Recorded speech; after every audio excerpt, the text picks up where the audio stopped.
After nga na pagkadating ni Jowa dito sa Pilipinas, pumunta naman kami ng Siargao after my birthday celebration. Sa mga nagtatanong kung saan namin nabook yung flight namin, nabook namin to through Sunlight Air during Travel Expo sa SMX together with my friends.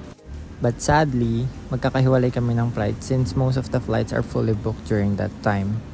Nauna kami ng jowa ko, October 20, tapos yung friends ko, October 21 and 22.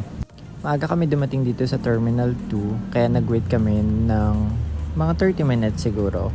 And then, after nya, nagbukas na yung counter.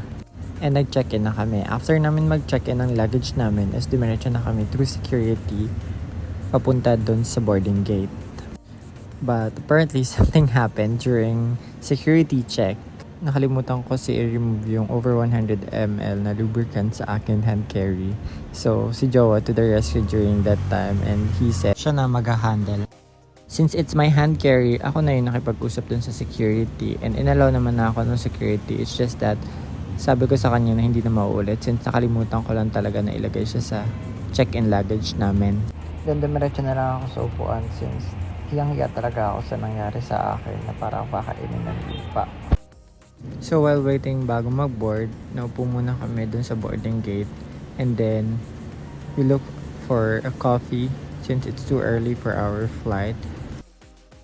And good thing may Shuttle's Best dito sa Terminal 2, so we tried that one. After a couple of minutes, nag-boarding na and then we are watching the demo of the flight attendant doing the safety protocols and safety guidelines na kailangan namin sundin once something happened in the plane.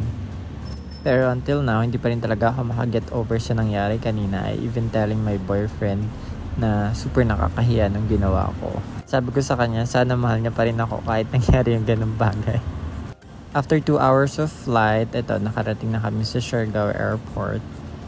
And dahil super aga ng flight nga namin, I used the bathroom nung kinukuha na namin yung check-in luggage namin.